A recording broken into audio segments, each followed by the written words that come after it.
प्रिय विद्यार्थियों, सुप्रभात। आज एक बीएससी थर्ड ईयर में एंडोक्राइनोलॉजी में एक नए टॉपिक के बारे में पढ़ रहे हैं, फिरोमोन्स के बारे में। फिरोमोन्स क्या होते हैं, क्या इनकी विशेषता होती है, ये इंसेक्ट्स और मैमल्स इन दो ग्रुप्स के अंदर कौन कौन से होते हैं, कैसे काम करते हैं, इनका मोड ऑफ एक्शन कैसा होता है। फिरोमोन्स को बेसिकली एक्टो हार्मोन्स कहते हैं। इनका एक अन्य नाम सेमियोकेमिकल्स भी है। पार्कर और ब्रुस ने 1961 में एक शब्द का प्रतिपादन किया था, उसे एक्सोक्राइनोलॉजी कहते हैं, अर्थात ऐसे रसायन जो शरीर की बहिस्त्रावी ग्रंथियों से स्त्रावित होते हैं उन्हें एक्सोक्राइन्स कहते हैं, और एक्सोक्राइन्स के अध्ययन को एक्सोक्राइनोलॉजी कहते हैं। फिरोमोन्स को तभी से इसी शाखा के अंतर्गत अध्ययन करते हैं। ये जो सेमियोकेमिकल्स होते हैं दो प्रकार के होते हैं। एक इंट्रास्पेसिफिक होते हैं, जैसे जिनको हम अंतरजातीय कहते हैं, इंटरस्पेसिफिक फिरोमोन। दूसरे होते हैं इंटर स्पेसिफिक फिरोमोन। इंट्रास्पेसिफिक फिरोमोन किसी एक ही जाति के मध्य में स्त्रावित होने वाले फिरोमोन्स होते हैं, जबकि इंटर स्पेसिफिक सेमियोकेमिकल्स वे रसायन होते हैं जो दो भिन्न जातियों के बीच में काम करते हैं, उन्हें एलोमोन्स कहते हैं। और एक ही जाति के बीच जो रसायन कार्य करता है उसको फिरोमोन्स, दो भिन्न जातियों के बीच में काम करता है उसको एलोमोन्स। तो सेमियोकेमिकल्स दो प्रकार के हुए, फिरोमोन्स एंड एलोमोन्स। ये जो फिरोमोन्स होते हैं बेसिकली मॉलिक्यूलर वेट के केमिकल्स होते हैं, वसा अम्ल फैटी एसिड के डेरिवेटिव्स होते हैं, वाष्पशील होते हैं यानी इवोपरेटिव नेचर के होते हैं, साधारणतः वायु के माध्यम से ही संचरित होते हैं यानी कि थ्रू एयर जनरली कम्युनिकेट होते हैं। इनकी जब सांद्रता अधिक होती है तो ये जल्दी कम्युनिकेट होता है, अधिक सांद्रता में जल्दी फैलता है। अधिक कार्बन पार्टिकल वाले जो फिरोमोन्स होते हैं वो जनरली सेक्सुअल अट्रैक्शन, यौन आकर्षण का कार्य करते हैं, उनमें यौन आकर्षण पाया जाता है, तो वो यौन आकर्षण का कार्य करते हैं। और छोटी कार्बन श्रृंखला वाले जो होते हैं वो खतरे की सूचना देते हैं, अलार्मिंग फिरोमोन्स का कार्य करते हैं। तो सेक्सुअल अट्रैक्शन का काम हो गया, अलार्मिंग फिरोमोन्स का काम हो गया। अब एक बेसिक कंसेप्ट देखते हैं कि ये जो हार्मोन्स और फिरोमोन्स होते हैं उनमें मूलतः बेसिकली क्या डिफरेंस होता है।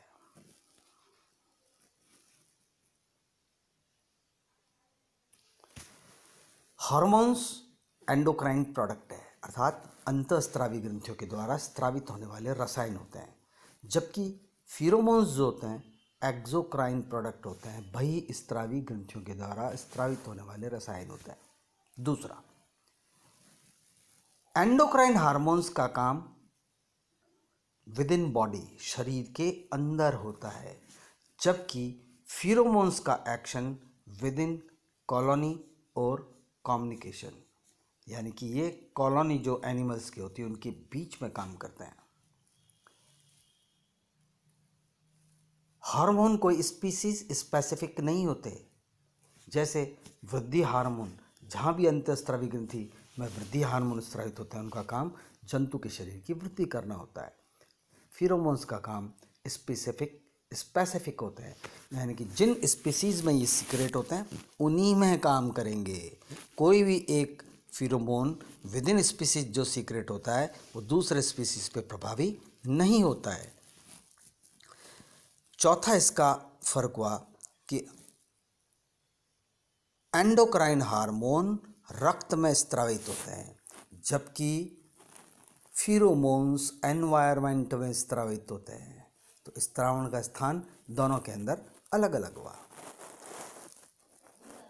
जो जो हार्मोन्स होते हैं वो रुधिर के द्वारा स्थानांतरित होते हैं टारगेट टिश्यू पर, यानी कि लक्ष्य ऊतक में संचार रक्त के द्वारा होता है, वहाँ रक्त के द्वारा पहुँचते हैं, जबकि फेरोमोन्स जब एक बार एयर में सीक्रेट हो जाते हैं तो ये एयर के द्वारा ही, एनवायरनमेंट के द्वारा ही ट्रांसपोर्ट होते हैं।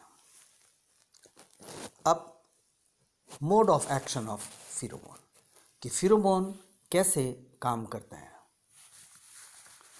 फेरोमोन के काम करने के कुछ तरीके हैं, जैसे पहला है ऑल्फैक्शन, अर्थात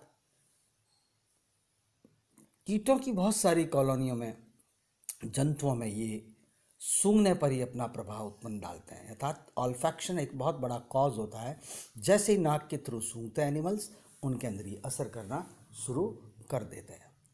दूसरा इंजेशन, अर्थात सबसे अच्छा उदाहरण है अंतर्ग्रहण का, कि रानी मधुमक्खी के द्वारा स्त्रावित अल्फा कीटोडेकोनोइक एसिड जो होता है, जैसे ही श्रमिक मधुमक्खी इनको ग्रहण करती है तो ये इनके अंडाशय के परिवर्तन को रोक देते हैं, और जो विकसित हो रहे जंतु होते हैं वो श्रमिक मधुमक्खी के रूप में विकसित होते हैं। तो अल्फा कीटोडोनिक एसिड इंजेक्शन करते हैं, जैसे ही डेवलपिंग होने वाले एनिमल्स श्रमिक की कॉलोनी में, मधुमक्खी की कॉलोनी में, तो उनके अंदर अंडाशय का परिवर्तन रुक जाता है, और अंडाशय का परिवर्तन रुकते ही वो वर्कर हनीबी के रूप में विकसित होता है। तीसरा एक तरीका है एब्जॉर्प्शन, अर्थात अवशोषण के आधार पर कैसे काम करते हैं। टिड्डियों के अंदर नर के द्वारा स्त्रावित जो फेरोमोन्स होते हैं वो निम्फ के परिवर्धन को प्रेरित कर देते हैं, तो ये एब्जॉर्प्शन के थ्रू प्रेरित करते हैं।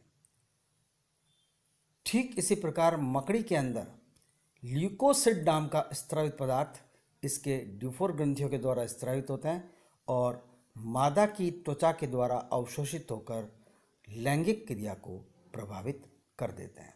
तो इस प्रकार ऑल्फैक्शन, इंजेक्शन और एब्जॉर्प्शन, ये 3 तरीके होते हैं आपके मोड ऑफ एक्शन के फेरोमोन्स के। अब लेते हैं वर्गीकरण फेरोमोन्स का। फेरोमोन्स 2 प्रकार के कहलाते हैं काम के आधार पर, रिलीजर फेरोमोन और प्राइमर फेरोमोन। प्राइमर फेरोमोन को अपन आरंभक फेरोमोन्स भी कहते हैं, रिलीजर फेरोमोन को मोचक फेरोमोन या मुक्तक फेरोमोन भी कहा जाता है। ये जो रिलीजर फेरोमोन होते हैं, ये जैसे ही ग्रहण करने वाला जंतु होता है उसके तंत्रिका तंत्र को इफेक्ट करते हैं, प्रभावित करते हैं, और तंत्रिका तंत्र को प्रभावित होने के बाद में इनके व्यवहार के अंदर परिवर्तन उत्पन्न हो जाते हैं। जैसे रिलीजर हार्मोन के अंदर है सेक्स अट्रैक्टेंट, लैंगिक आकर्षण का जो फेरोमोन्स कार्य करते हैं, जैसे जिप्लूर नाम के इंसेक्ट्स के अंदर बॉम्बिकॉल नाम का सेक्स अट्रैक्टेंट स्त्रावित होता है। ये सेक्स अट्रैक्टेंट फेरोमोन स्त्रावित होने के बाद में नर और मादा को एक दूसरे की तरफ आकर्षित करते हैं। ठीक इसी प्रकार से फीमेल कॉकरोच के द्वारा स्त्रावित लैंगिक आकर्षक रसायन मेल कॉकरोच को काफ़ी दूर से अट्रैक्ट करता है, और साथ साथ कॉर्पोरा एलाटा नामक अंतःस्त्रावी ग्रंथि के द्वारा स्त्रावित हार्मोन का ये केमिकल ऊथिका में उशिष्ट निर्माण के डेवलपमेंट को भी कंट्रोल करता है। एक और एग्जाम्पल है सेक्स अट्रैक्टेंट के रूप में 9 हाइड्रोडाइडेकोनोइक एसिड। ये एपिस मेलिफेरा यानी मधुमक्खियों के अंदर स्त्रावित होता है। ऑल्फैक्टरी ऑर्गन को ये उत्तेजित कर देता है। जैसे ही घ्राण अंग उत्तेजित होते हैं, श्रमिक मधुमक्खियों के परिवर्तन के व्यवहार का नियंत्रण कर लेता है, और उनके अंदर अंडाशय के परिवर्तन को रोककर श्रमिक मधुमक्खी का निर्माण करते हैं। लैंगिक विकास को ये फेरोमोन अवरुद्ध कर देता है। रॉयल जेली जो क्वीन हनीबी में अंदर स्त्रावित की जाती है, वो भी आपके इसी प्रकार कॉलोनी के अंदर काम करती है। दूसरा रिलीजर फेरोमोन्स का ग्रुप कहलाता है अलार्मिंग फेरोमोन्स।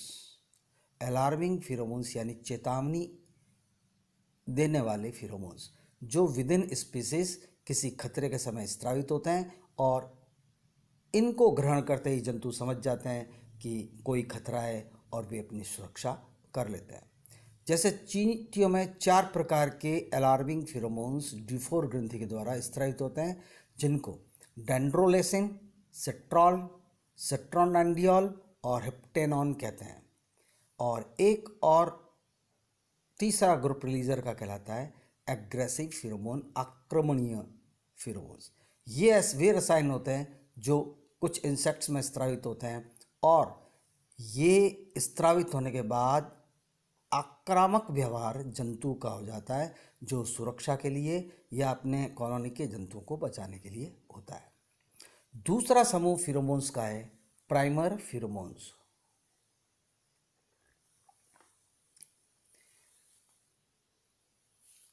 इन फिरोमोन्स का प्रभाव जंतु के आचरण पर जनरली स्त्रवण के कुछ समय बाद पड़ना आरंभ हो जाता है। जैसे प्राइमर फिरोमोन्स, आरंभक फिरोमोन्स का एक बहुत अच्छा एग्जाम्पल आता है ली बूट इफेक्ट के एग्जाम्पल में। 1958 में ली एंड बूट साइंटिस्ट ने एक एक्सपेरिमेंट किया। इन्होंने मादा चूहों को 4 समूहों में रखकर कृत्रिम गर्भ सूडो प्रेगनेंसी फीमेल्स के अंदर प्राप्त कर ली।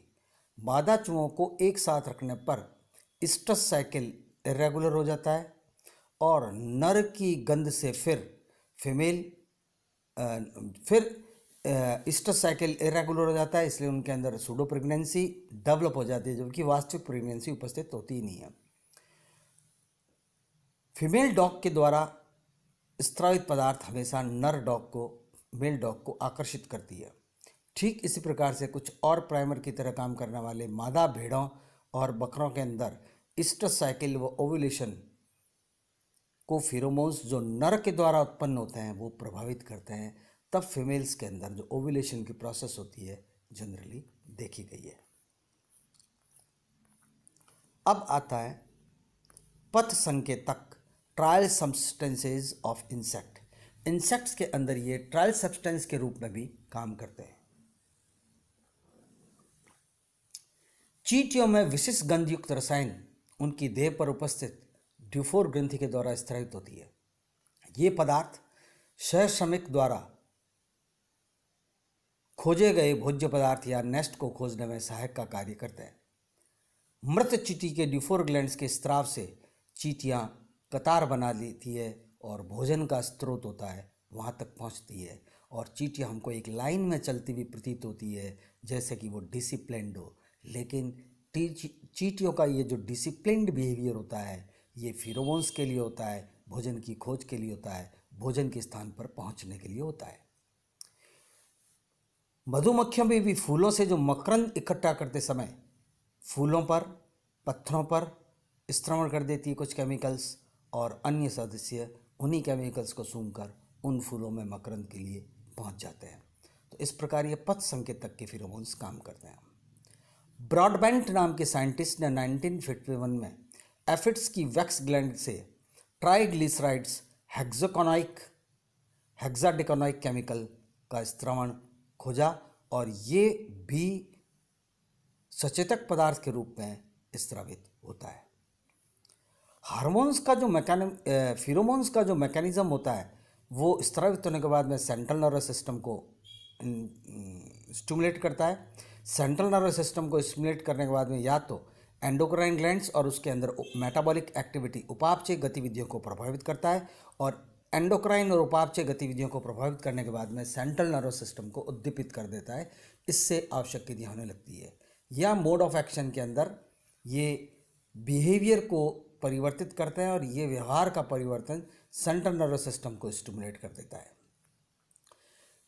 यदि हम थोड़े और एग्जाम्पल फिरोमोन्स के मैमल्स के अंदर देखें तो मैमल्स के अंदर ली बूट इफेक्ट के द्वारा सूडो प्रेगनेंसी चूहों में पैदा कर ली गई थी। कुछ बंदरों में भी इस प्रकार का एक्सपेरिमेंट किया गया। विटन इफेक्ट में सिंक्रोनाइज ईस्ट्रस साइकिल पैदा कर लिया गया। समानांतर ईस्ट्रस साइकिल जंतुओं के अंदर देखा गया है रसायनों के प्रभाव से।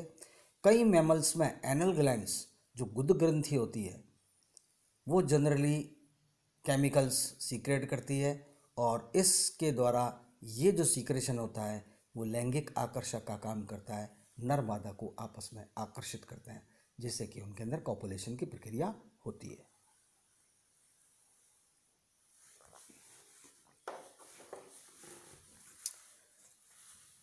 रेगिस्तानी चूहों के अंदर एक मध्य अधर के अंदर स्थित फैट ग्लैंड होती है। इस फैट ग्लैंड से कुछ पदार्थ स्रावित किए जाते हैं, ये इन चूहों के अंदर सेक्सुअल अट्रैक्शन का काम करते हैं।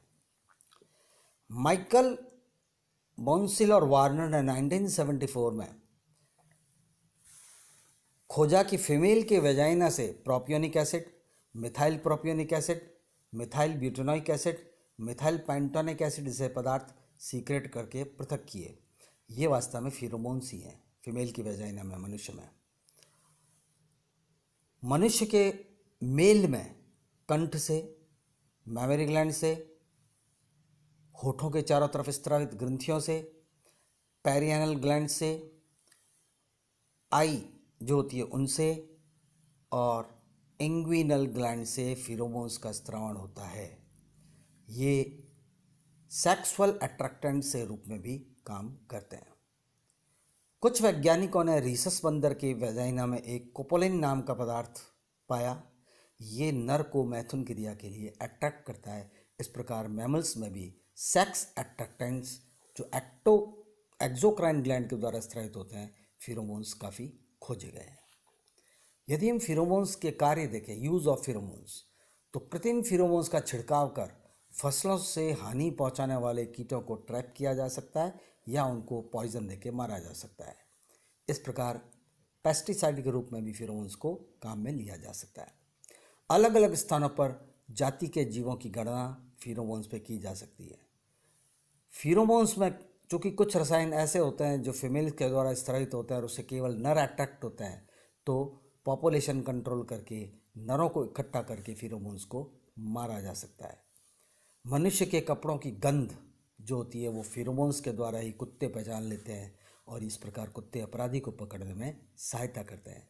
जो केमिकल सीक्रेट होते हैं वो कपड़ों के अंदर होते हैं और जिस स्थान पे कुछ हत्या की, चोरी की घटना होती है, ये कुत्ते उस गंध को पहचानते हैं और उस गंध के आधार पर गंध जिधर जिधर जाती है, कुत्ते की नासा की ग्रंथियाँ उनको पहचानती है और वो उस स्थान तक पहुँचाते हैं जहाँ वो व्यक्ति होता है। नर को मादाओं से दूर रखकर उनकी वंश वृद्धि को नियंत्रित किया जाता है। तो बहुत सारे वैज्ञानिक फिरोमोन्स को पॉपुलेशन कंट्रोल के रूप में भी एक उपाय के रूप में खोज करने में लगे हैं। इस प्रकार से फिरोमोन्स के बहुत सारे कार्य होते हैं। तो हमने इस टॉपिक के अंदर फिरोमोन्स की संरचना, हार्मोन फिरोमोन्स में अंतर, फिरोमोन्स की बेसिक मैकेनिज्म क्या है, फिरोमोन्स के टाइप्स कौन से होते हैं, इंसेक्ट और मैमल्स में कौन कौन से फिरोमोन स्रावित होकर भिन्न प्रकार का कैसे कार्य करते हैं। बहुत बहुत धन्यवाद।